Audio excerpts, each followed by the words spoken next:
Hello and welcome to Wheels Boy. For today's video, we are going to be giving you a review of this, the Ora Cat GT. Now, we've already done a full review of the standard cat, or good cat as it's known here in the Chinese market. So normally we wouldn't do a review of this car, even though it's got some small upgrades compared to the standard cat. However, this exact model will be sold in the European market starting soon, so we thought we would give you a sneak peek at what to expect. With hands-on test drives and reviews of exciting Chinese market vehicles, Wheelsboy is the #1 source for China auto insights. Be sure to check us out on Instagram and Facebook.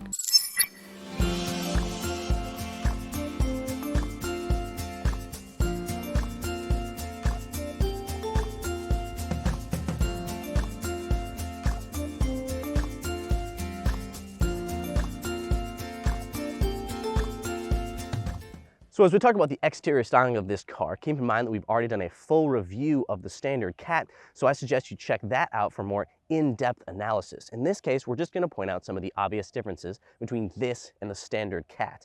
The first and most obvious, perhaps, is all the carbon fiber looking plastic bits that you have here. This appears to be a functional air intake here for the brakes, as well as a carbon fiber front spoiler, and lots of touches of red all over the car, as well as some touches of red coloring and of course the GT logo. Here you can see, as well as this racing stripe, so to speak. This is an optional thing. It's not on every car so far as we can tell.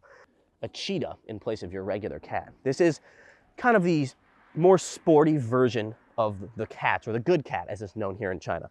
I actually am very sad they did not keep the good cat name and change it just to cat for the foreign markets. But anyways, we continue with all the carbon fiber looking plastic, at least here, with this stuff that goes around here over the wheel arches and then down here on the rocker panels. The wheels themselves are a very different design, a completely different design than what you find on the standard cat.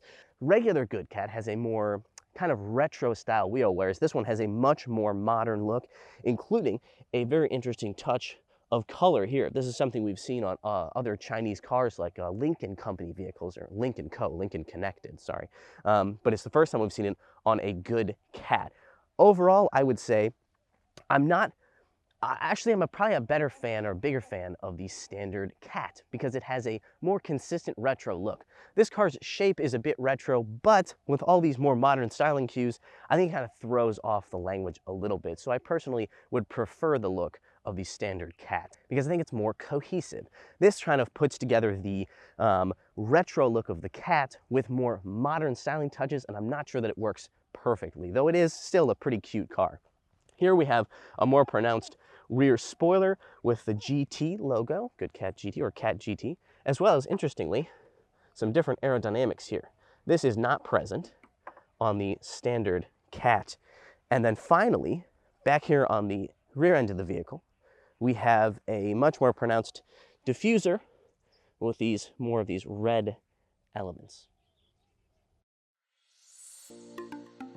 Just by changing the color, I think they've made the interior of the Cat GT a bit less retro than the standard cat.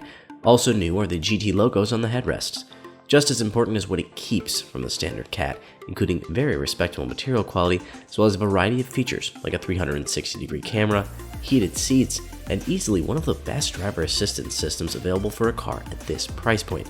Seriously, I've driven cars that cost twice as much and don't have a system this good. The Cat and Cat GT are available with two different battery packs, a 48 kilowatt hour and a 63 kilowatt hour. Those will offer a maximum of 336 and 420 kilometers of WLTP range, respectively. The electrical system will support 80 kilowatt fast charging, so the 63 kilowatt hour battery can go from 20 to 80% in 50 minutes.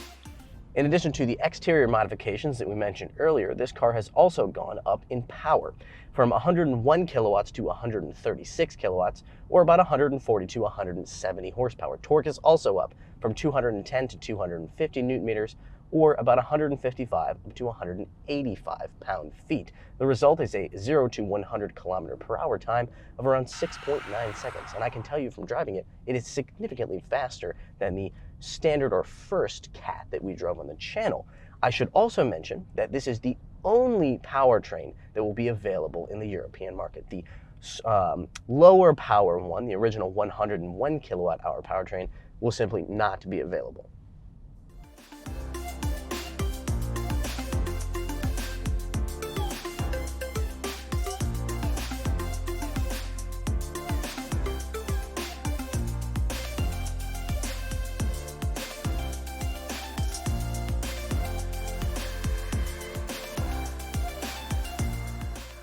So that's the good news. The bad news is that underneath of that, the suspension, there's really no difference between this and the standard Cat. I have to say I was a little bit disappointed by that.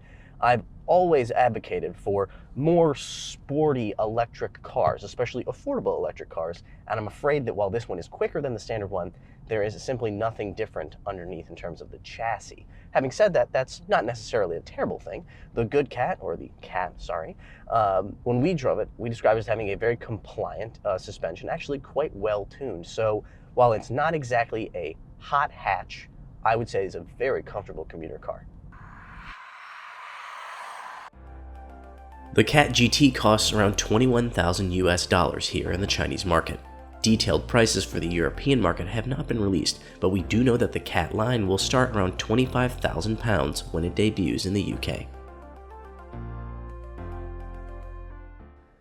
According to Ora, the Cat and Cat GT will be available in the European market in the first half of 2022. Honestly, I wish it was still called the Good Cat instead of just the Cat, but I'm also happy that European buyers finally get to experience what China is doing in terms of EVs. That's all for today's video. Be sure to check us out on Instagram and Facebook, links in the description, and as always, like, subscribe, and hit the bell.